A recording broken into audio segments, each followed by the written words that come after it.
నమస్కారం బాలు టీవీకి స్వాగతం। రామ్ చరణ్ హీరోగా శంకర్ దర్శకత్వంలో తెరకెక్కుతున్న గేమ్ చేంజర్ మూవీ అనౌన్స్ చేసినప్పటి నుంచి భారీ అంచనాలున్నాయి। శంకర్ చేస్తున్న మొదటి తెలుగు సినిమా కావడం, దిల్ రాజు నిర్మిస్తున్న మొదటి పాన్ ఇండియా సినిమా రావడంతో ఈ సినిమా మీద అంచనాలు అంతకంతకు పెరుగుతూ వెళ్ళాయి। దానికి తోడు సినిమా రిలీజ్ లేట్ అవ్వడం, ప్రమోషనల్ కంటెంట్ సినిమా మీద ఆసక్తి పెంచడంతో సినిమా ఎలా ఉంటుందో అని మెగా ఫ్యాన్స్ తో పాటు సినీ ప్రేమికులు కూడా ఎదురు చూస్తూ వస్తున్నారు। ఎట్టకేలకు ఈ సినిమా సంక్రాంతి సందర్భంగా జనవరి 10వ తేదీన ప్రేక్షకుల ముందుకు వచ్చింది। మరి ఈ సినిమా ఎలా ఉంది, ప్రేక్షకులను ఎంతవరకు ఆకట్టుకుంది అనేది ఇప్పుడు రివ్యూలో చూద్దాం। రామ్ నందన్ ఓ మిడిల్ క్లాస్ కుర్రాడు। తన ప్రియురాలు దీపిక కోరిక మేరకు ఐఏఎస్ అవుతాడు। విశాఖలో పోస్టింగ్ రావడంతో మొదటి రోజే మీటింగ్ పెట్టి అక్కడి అధికారులు క్రిమినల్ మైండెడ్ బిజినెస్ మ్యాన్లకు షాక్ ఇస్తాడు।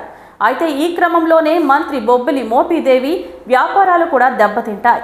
ముఖ్యమంత్రి బొబ్బిలి సత్యమూర్తి కొడుకు కూడా అయిన మోపిదేవి తండ్రిని చంపి తానే సీఎం అవ్వాలని అనుకుంటాడు। అయితే తన మరణం తర్వాత ముఖ్యమంత్రిగా రామ్ నందన్ను చేయాలని వీడియో సందేశం పెట్టి సత్యమూర్తి చనిపోవడం చర్చానీయాంశమవుతుంది।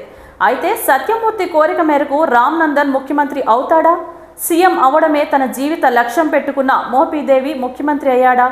అసలు సత్యమూర్తి రామ్ నందన్ను ముఖ్యమంత్రిగా చేయాలని ఎందుకు అనుకున్నాడు? ఇక కథలో అప్పన్న, పార్వతి పాత్రలు ఏమిటి అనేది సినిమా చూసి తెలుసుకోవాల్సిందే।